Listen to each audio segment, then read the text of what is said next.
Hello and welcome to another Magic Duels gameplay. Today we're taking a look at our first deck with the Eldritch Moon expansion. So that's going to be blue-white spirits, since Eldritch Moon brought a lot of new spirit cards to the table. So the game plan of the deck is pretty simple. We're a tempo deck, so we want to apply pressure early and then retain that advantage by playing a bunch of counterspells and bounce spells as well. And most of our creatures have flying, so we don't have to worry about opposing blockers too much.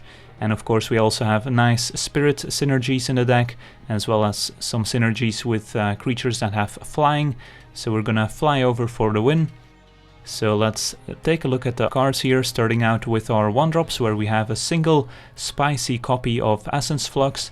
For just a single blue mana we get an instant that exiles target creature we control and then returns it to the battlefield right away. And if it's a spirit, we also get to put a +1/+1 counter on it. So this can be used to save that creature from a spot removal spell from the opponent, or to use the enter the battlefield ability on that creature once again if it has one. So a pretty versatile card in a spirit deck, and we're just playing one copy so that we don't risk having too many stuck in our hand if we don't have a creature that we can use it on. Next up we get to our 2-drops, where we have Selfless Spirit, a very good 2-drop. So for 1 and a white we get a 2/1 flyer, and it's also a spirit, so goes well with our other spirit synergies. And then it also has a very powerful ability here, where if we sacrifice the Selfless Spirit, creatures we control gain indestructible until end of turn. So we can use that to save our creatures from sweeper effects.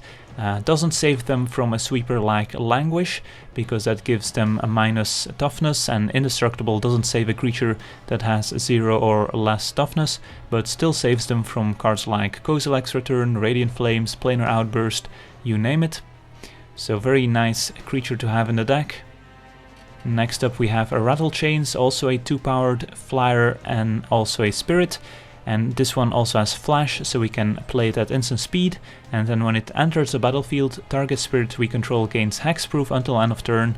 So a nice ability to have in a deck full of spirits, since we can also use this to save a spirit from a spot removal spell. And this last ability is also very useful, since we can cast spirit spells as though they had flash. So that means that our spirits that don't already have flash, we can now play those at instant speed as well.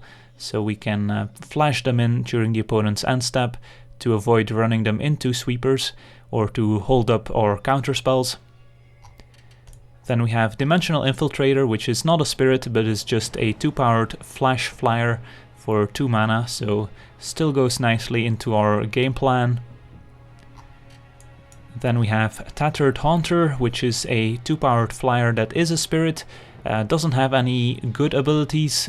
This one is actually a downside, since it can only block creatures with flying, but still worth the inclusion because it is still a 2-powered evasive creature, and it's also a spirit, so goes nicely with some of our spirit synergies. Next up is Unsubstantiate, which is a very interesting card. So it's an instant for 1 and a blue, and we get to return target spell or creature to its owner's hand. So by spell we mean a spell that's currently on the stack. So we kind of get to counter it, but not really, since it still gets returned to the owner's hand. So this kind of buys us some time in a way. For example, if the opponent goes to cast a sweeper, we can return it to the opponent's hand, and they probably can't recast it in the same turn, so it buys us some time, and that's exactly what we want to do in a tempo deck like this one. And the other mode is just a normal bounce spell, so we can return a creature to the owner's hand, which can be nice to clear a blocker. Perhaps the opponent has a big flyer we need to take care of, or again, it's just a nice tempo play, since we are a tempo deck, and Unsubstantiate kind of defines the tempo archetype. Next up we have Declaration in Stone, which is just a cheap removal spell that deals with tokens very nicely, since it can exile multiple tokens with the same name without giving the opponent any clue tokens, but otherwise can take care of problematic creatures for just 2 mana. So that's still acceptable in this deck.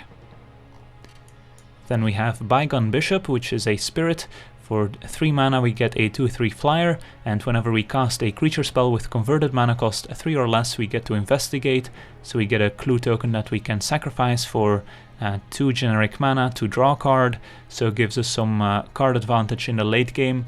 And the clue tokens also combine nicely with our counterspells, since we can either counter something the opponent is playing, but if they don't play anything worth countering, we can just sacrifice a clue by paying 2 mana, so that we still use our mana efficiently. Next up is Nebelgast Herald. For 3 mana we get a 2/1 flyer with flash, also a spirit of course, and when the Nebelgast Herald or another spirit enters the battlefield under our control, we get to tap down target creature an opponent controls. So the fact that this has flash means we can flash it in before the opponent gets to declare attackers, so that we can tap down a big attacker the opponent has, but we can also just use this in our turn to get rid of a flying blocker. And the fact that this keeps triggering whenever a spirit enters the battlefield under our control means the opponent is going to have a very hard time blocking or even attacking in some cases. So a very powerful card in this deck. Next up we get Spell Queller, which is an insane card. For 1, a white and a blue, we get a 2/3 flyer with flash, that's also a spirit, and then when Spell Queller enters the battlefield, we get to exile target spell with converted mana cost 4 or less, so kind of like Unsubstantiate, we get to counter a spell, but this time around the opponent doesn't get it back into their hand, but it does stay exiled, and then when Spell Queller leaves the battlefield, the opponent can cast the exiled spell without paying its mana cost, so they do get it back eventually, but of course the idea is that the opponent won't get to kill the Spell Queller and that they won't get the spell back, and we can do that by protecting the Spell Queller with our counter spells, and of course just killing the opponent before they get to deal with Spell Queller is also a way to go about it. And just the fact that this is a spirit to go in our spirit deck with spirit synergies, the fact that it has 3 toughness and flash means we can ambush a nice amount of creatures, so just a lot of applications and just a very good card. Then we get to our other counter spells, where we have Scatter to the Winds for 1 and double blue, counter target spell, also has Awaken if we have a lot of spare mana, and Broken Concentration, which is also just 1 double blue counter target spell and has Madness, but we don't have much to go with the Madness, so that's not going to come up much. Then we have another very powerful card from Eldritch Moon, Gisela the Broken Blade, 2 and double white for a 4/3 with flying, first strike and lifelink, which is pretty awesome. Then the other text here is not very relevant since we're not playing with Bruna in this deck, so we won't get to meld them into Brisela, but still just a very efficient flying creature that goes well into this deck, and the lifelink means we have some way to defeat fast aggro decks. Next up is Whirler Rogue, which is an oldie but goodie, 2 and double blue for a 2/2 that comes with 2 1/1 flying Thopter tokens, and we can tap 2 artifacts to give a creature unblockable until end of turn. So just a very powerful card. The flyers go nicely in our flying plan, and can also use this to make our creatures unblockable if the opponent happens to have a flying blocker.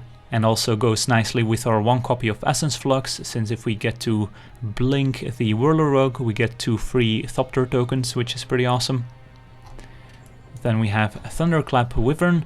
For 2, a white and a blue, we get a 2/3 with flying and flash, and other creatures we control with flying get +1/+1, so that's most of our creatures. Then we also have Avacyn, which goes nicely in our flying creatures plan, also has flash, so goes nicely with our counterspells. So for 5 mana we get a 4/4 with flash, flying and vigilance, and when she enters the battlefield, creatures we control get indestructible until end of turn, so it can also be used to save our creatures from a sweeper. And then when a non-angel creature we control dies, we have to transform Archangel Avacyn at the beginning of the next upkeep, which may be a downside sometimes, because when she transforms, she deals 3 damage to each other creature and each opponent, so that also includes our creatures, so she might end up killing some of our creatures, but we do get a 6/5 flyer, which should also be able to just kill the opponent.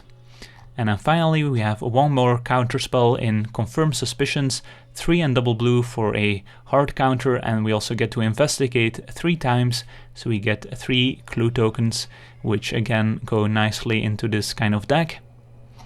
Then our mana base, 7 plains, lots of islands, 11, then 2 Prairie Stream, 2 Glacial Fortress, and then 2 tap lands here in Meandering River. So that's the deck. Now let's jump into some games and see how the deck does. Alright, let's take a look at our opener. We're on the play, only 2 lands, so could be a bit fishy. But we do have 3 spells we can already cast, so we just need 1 more island to make this hand great. But Essence Flux and Unsubstantiate are actually not great in this kind of hand, and this is a lot better. Alright, so we do need white mana at some point, but we can cast the Haunter turn 2, Rattlechains, or Broken Concentration on 3. So the reason I really didn't like that hand is that if we didn't draw enough lands to cast the Whirler Rogue in the previous hand, then the Essence Flux isn't all that great. And the Unsubstantiate doesn't do much if you're not really ahead on board, while this hand we have a nice, good, aggressive start. Opponent is gonna make us discard a card at random with Whispers of Emrakul, and they made us discard the Herald, so luckily it didn't make us discard our land, but we don't really mind, so we get to hit for 2. And then keep up Broken Concentration and Rattlechains.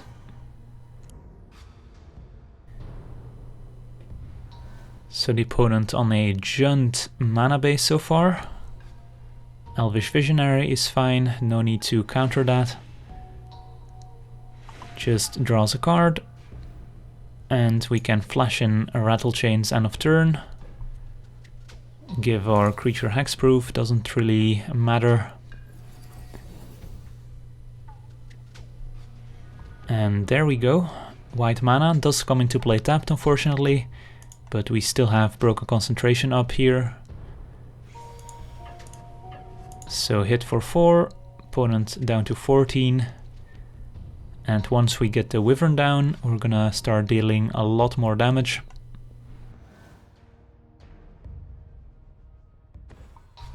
Four mana for the opponent. Hit us for 1.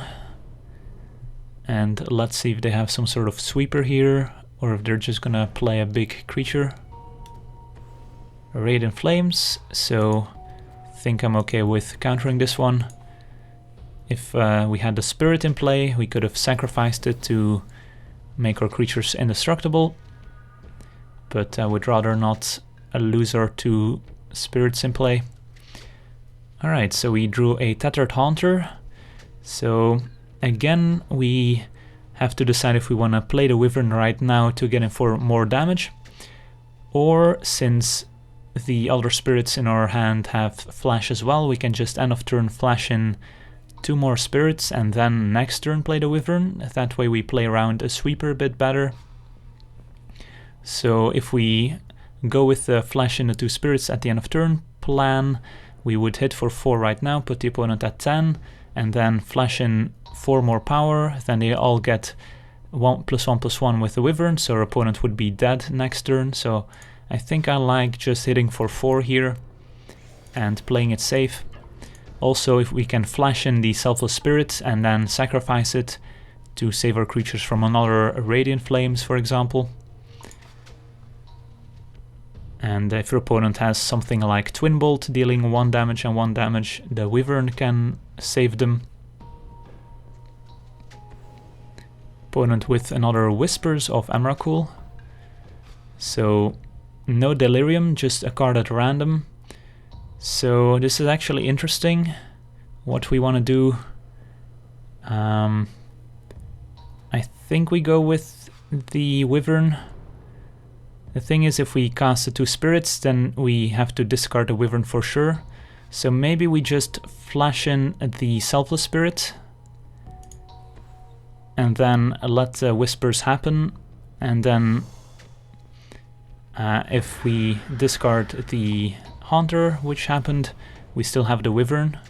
So we have 2 less power in play, but the Wyvern is our best card. And if we play it right now, we would hit for 9, put the opponent down to 1. But if our opponent has a card like Languish, which the Selfless Spirit doesn't save us from, then we're kind of in trouble, because then we have no cards left in play. So I kind of like, again, just hitting for 6, playing it safe.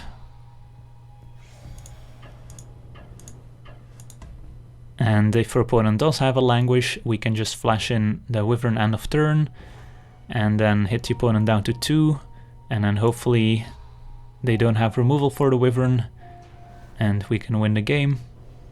And they do have Languish, so just to prove a point, can sacrifice a Selfless Spirit, but that's not going to do anything.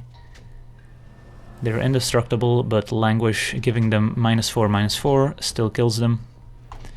And end of turn here, make sure to flash in the Wyvern. So opponent at 2 here, but if they can kill the Wyvern, we could be in trouble.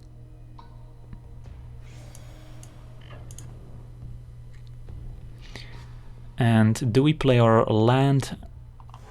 Maybe just in case our opponent has another Whispers of Emrakul. Maybe better to keep the land in hand, since Declaration seems more useful right now. An opponent with another Languish, unfortunately. So we will need to find another creature. And unfortunately we can't cast Gisela here, since we don't have a double white. So we'll have to pass the turn, but the good news is that if we now draw a Plains, then we do get to cast Gisela. So the only bad draws here are cards like Island, which don't do much.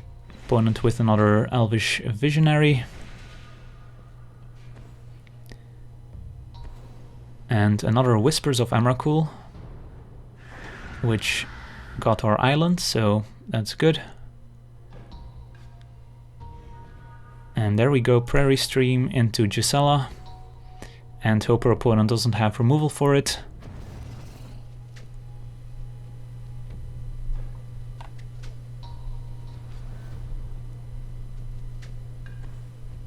Another Elvish Visionary. We can get rid of both of them with Declaration in Stone, but I don't really see a reason to do that, because then we give our opponent 2 clue tokens. And alright, our opponent didn't have another answer for Gisela. Can't attack with the Visionary. Get to untap, Spell Queller, just in case our opponent has an instant here, but that's probably not going to be the case. Attack for 4, and move on to the next one. Alright, let's take a look at our opener, which only has 1 land unfortunately, so we'll have to try again. Also still 1 land. Let's go down to 6, still only 1 land. But we are on the draw, and this one has a lot of 2-drops, so I'm willing to risk it and hope to draw a land in our 2 next draw steps. Since we do have this Tattered Haunter and Unsubstantiate, which we can play even if we draw an island, and Prairie Stream we can just play right now, since otherwise it will come into play tap next turn. So a nice draw, gives us blue and white mana, so we have double blue for our counterspells and white mana for Selfless Spirit. Still probably gonna lead with the Tattered Haunter here, as we see our opponent playing perhaps a blue-black zombie deck with a Shambling Ghoul. And another Herald is nice, but we do need a 3rd land, but we're still just going to play out the Haunter here. And then next turn probably gonna play the Selfless Spirit, just leading with our weakest creature in case our opponent wants to kill it. So 3 mana from the opponent. Dead Weight is gonna kill our Spirit, giving it -2/-2. And do they have another 2-drop they can play here? That would be pretty good for them. As we go down to 18, but no other play. Still no land, so I guess we just play out the Spirit, since holding on to Unsubstantiate is not great when you're not ahead on board. So let's hope to find a land soon, since that will enable a lot of our cards. Alright. The opponent with an Enlightened Maniac, which comes with a 3/2 Eldrazi token, as well as a Gaia Reach Sanitarium, which we would not mind our opponent activating. So this one attacks, can't really block it profitably, so we'll go to 16. And still no land, unfortunately. Unsubstantiate is not bad against this token, since if we bounce it, it's just gone forever. So there's an argument to be made for just casting it right now to avoid our opponent having a counterspell, since this is pretty much the only play we have available, so might as well do it now. So let's go for it. And then attack for 2.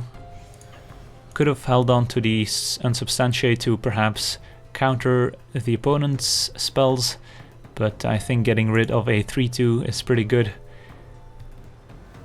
So if we can keep drawing the lands for the rest of the game, we can probably win, but we do need them very soon, because I don't think we can afford missing too many more land drops. Opponent up to 5 mana while we're stuck at 2. So if they have a powerful card here, they can definitely try and take over the game. They go with another Maniac. So the good thing at least is that 0/2 that's on the ground doesn't do much, since all of our creatures have flying. So it's basically 4 mana for a 3/2. Alright, there's a land, that's good. So we could use Spell Queller if the opponent casts something before combat, but otherwise I like casting the Herald to tap down the Eldrazi Horror before it can attack. But let's keep attacking with our Selfless Spirit.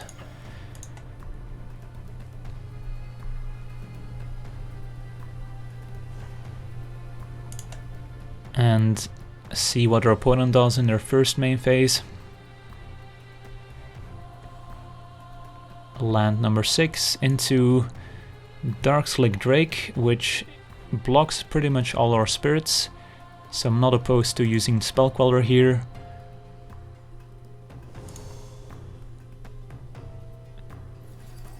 So now the Spell Queller can also block the Ghoul here to prevent 2 damage, since I don't really want to trade with the Eldrazi token. So if the opponent can't get rid of Spell Queller, then this is looking pretty good for us. Of course we also have the Selfless Spirit to try and save it. Alright, the land is nice, so now we have access to the Wyvern. And the opponent decided not to attack, which is kind of strange. So I think the plan is just to attack for 4 here, and then still go with the Herald, tap down the Eldrazi Horror. Although just playing the Wyvern right now to get in for 2 extra points of damage is not bad, since I think we can win the race at this point. The opponent has 5 power in play. If we hit for 6 right now, and then at least 8 next turn, maybe even more if we get the second Wyvern down. So yeah, sure, let's just go with the more aggressive line here. And hit for 6.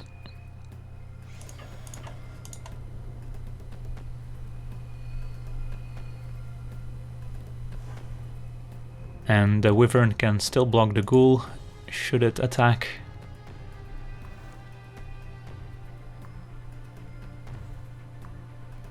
Alright, opponent with lots of mana, so they might end up using the Sanitarium here. If they don't have anything expensive they want to play here. Alright, they go with the Possessed Scab, but they don't have anything in their graveyard they can return, so it's just a 3-2. Ghoul attacks, we can just block it, so the Eldrazi is gonna hit us for 3 down to 11. And then actually, if we just play the Wyvern here, we will get to hit for more than lethal, so let's just go for it since our opponent is empty-handed. And there we go. Move to combat and hit for 11. Alright, sweet. On to the next one. Alright, let's take a look at our opener, which doesn't have any cheap creatures, which is the downside here, but otherwise it looks pretty good. We've got a turn 2, 3 and 4 play. If we draw another white source, we can cast Gisela. So if we draw a 2-drop Spirit, that would be great. Instead we draw Essence Flux, which is not great right now, but if we do get Whirler Rogue down, it could be pretty good. So this hand kind of suffers from having a lot of cards that don't proactively do anything. And another Whirler Rogue is not exactly what we wanted. So let's ship it back and see if we unsubstantiate anything here. If it's an aggressive creature, I don't mind unsubstantiating, but their opponent has nothing. And another Plains is actually not bad, since that enables all our 4-drops. Gonna play the Island to keep up Scatter. So off to a pretty slow start here, but we do have a lot of powerful cards. No need to unsubstantiate a Telling Time, since it's a 2-mana spell that the opponent can easily recast.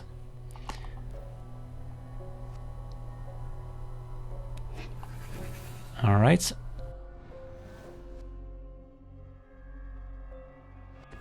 Four mana, and they have a 1/1 Death Touch that we don't really care about, since we have a lot of flying creatures. Alright, a little late here with the Haunter, so our opponent very likely has a counterspell up. So we could try and bait it out with the Tattered Haunter. We do have a lot of 4-drops, however, which might get countered at some point anyways. So we either go Haunter and leave up Unsubstantiate, or we just try and jam one of the Whirler Rogues and see what happens. I kind of don't mind going with the Haunter here. Resolves, alright.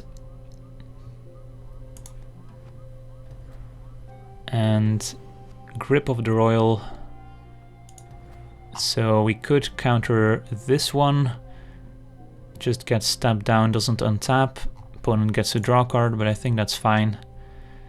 We're more worried about countering potentially large creatures from the opponent that could kill us quickly, because our late game looks pretty powerful.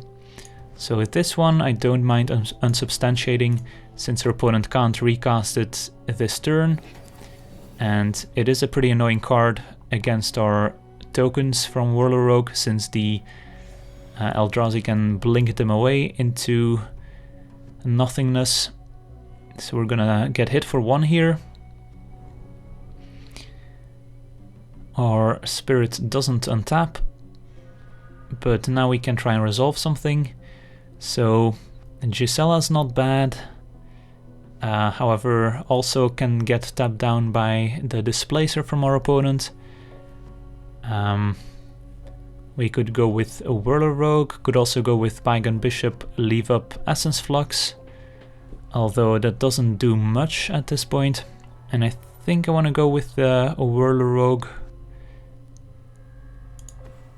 just because it's a little bit better against the Displacer, in the sense that we still get to attack for a bit of damage.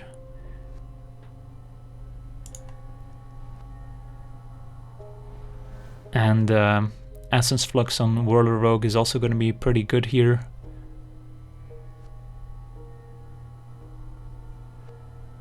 So if the opponent has another land for the Displacer, they can activate it. Instead they have a Grip of the Royal with Surge, and they're gonna do it on the Spirit once again. And they could attack, but they decide not to. Another Tattered Haunter.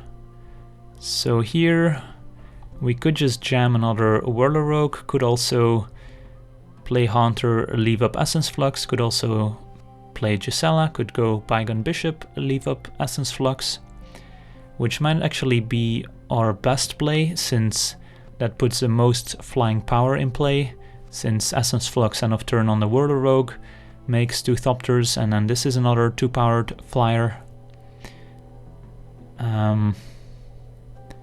Yeah, so we can attack for 2 here.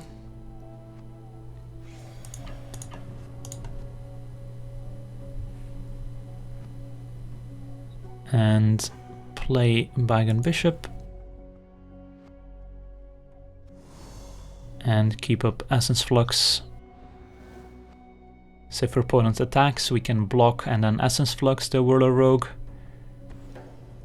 Opponent with another Telling Time, that's fine. We basically want to put as much strain on the opponent's mana base as possible so that they don't get to activate the Displacer often. And right now they can only use it once. We're gonna use it on a token, which is fine, so they basically kill that token. They can attack if they want to, but they probably won't attack with the Displacer because we can double block. The 1/1 Death Toucher attacks, and we can block it and then blink with the Essence Flux to basically prevent 1 damage. Make us some more Thopters. Don't know why this one's tapped. Alright.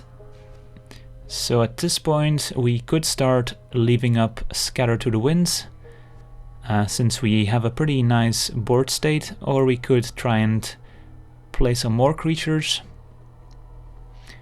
to try and solidify our advantage.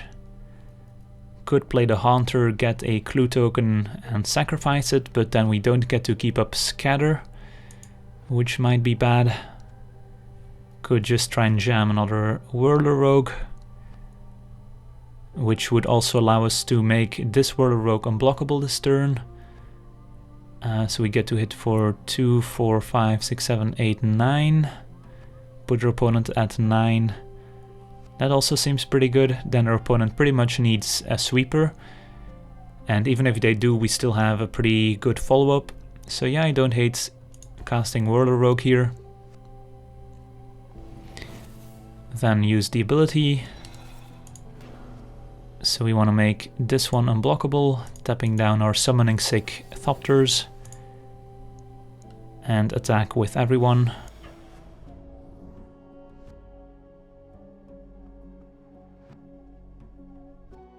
And then the opponent needs to come up with something pretty good here. And yeah, that does count. Crush of Tentacles resets the board, but they didn't get to surge it, so they don't get the 8/8 Octopus, so not terrible. But we do get to basically start the game over on the play, so that's not bad. I think I want to play a 3-drop and a 2-drop since that's the most mana efficient play, so let's go with Bygone Bishop. Into Haunter, get ourselves a clue token, which we probably won't sacrifice this game since we have a lot going on in our hand, but that's fine. So our opponent can replay the Displacer, but they won't get to activate it if they also want to play anything else.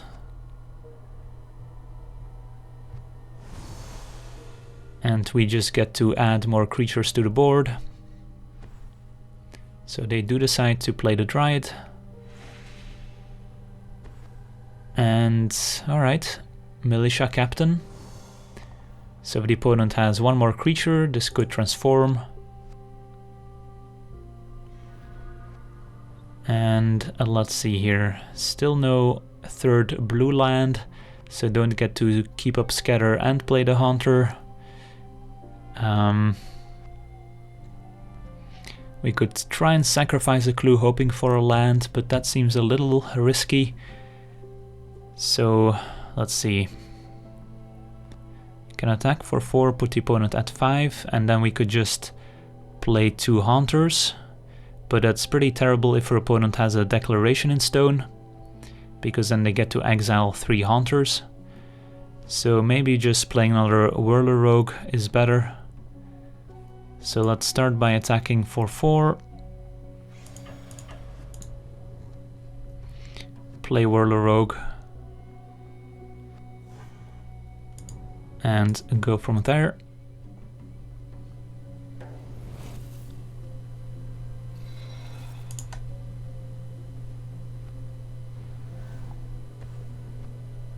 Alright, land number 7. And there's the Declaration, so glad that we didn't play the Haunters. Opponent does get to exile our 2 Thopter tokens for free, but we still have a second Whirler Rogue that can make this one unblockable. So we still have lethal, unless our opponent leaves up mana to activate the Displacer, because then they get to tap down one of our creatures. Spell Queller is not bad. So let's see, what happens if we play Whirler Rogue? Our opponent could have a counterspell for all we know. So then we don't have lethal. If it resolves, our opponent is forced to use the Displacer on one of our creatures, which we don't mind. If we just go to combat, our opponent taps down 1, and we only get to hit for 2. So yeah, I think I like leading with the Rogue here. Resolves, so we can make our other Rogue unblockable. Could even tap our clue token actually. And our opponent has Archangel Avacyn. Alright. That changes things. So basically only gonna hit for 2 here. Opponent could have waited to try and ambush one of our flyers. But next turn we could just attack with everyone and kill our opponent.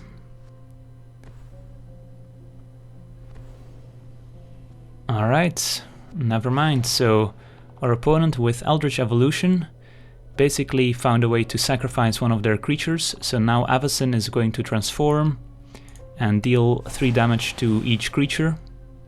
So that's going to wipe our board, which is not good for us. They also have an Outrider. So now Avacyn is going to transform. Let's see, can we do anything about that? Could also try and draw into our Selfless Spirit, I guess, to make our creatures indestructible, but that's only 2 copies, which doesn't seem very likely. So Avacyn transforms and we find a land. So let's play that, and let's see, I think we just played the 2 Haunters here, or we can play a Haunter, keep up Spell Queller. Since Gisela doesn't do much against Avacyn, it's probably better to go wide, since our opponent is at 3. So yeah, let's play a Haunter and keep up Spell Queller. So if our opponent attacks and they don't have any interaction, they are dead. So let's see if they do attack. If they do, so that's a 9, putting us at 7, and we're not gonna block.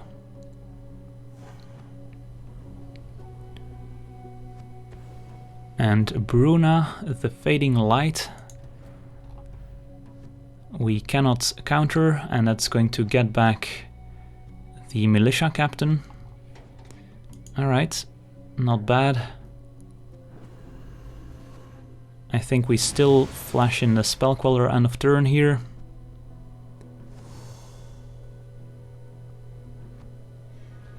And Whirler Rogue is not good enough, since we can make one of them unblockable, but then opponent still gets to block the other one with Bruna. But it does make 2 Thopter tokens, which can block the 2 big flyers, which is relevant. Can also play Whirler Rogue, make one of them unblockable, put the opponent at 1, but then we have to tap down the 2 Thopters. So then we can't block both flyers, only one of them. And then we're dead on board if our opponent just attacks with everyone. Although we can play Tattered Haunter plus Whirler Rogue. So then the Haunter can block one of the flyers. Spell Queller or the other Haunter can block the other flyer. And then Whirler Rogue can also chump. And then our opponent can't attack with both flyers, otherwise they're dead on the way back. So here I like Whirler Rogue, make the Haunter unblockable.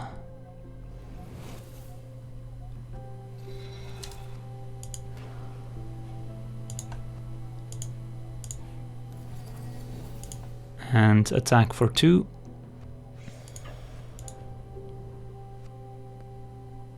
And then play the other Haunter. And hope that's good enough. Opponent does get to transform the Militia Captain.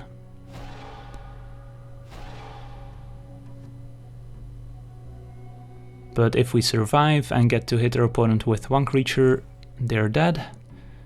Sylvan Advocate doesn't matter.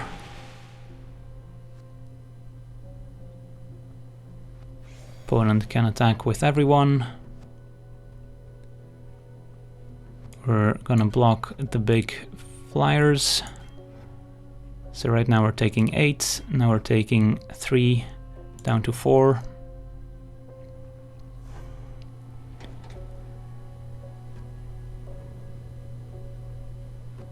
And opponent has 1 flyer on defense. Alright, managed to get there after a surprising game. Avacyn into Eldritch Evolution, pretty nice combination. Attack with everyone.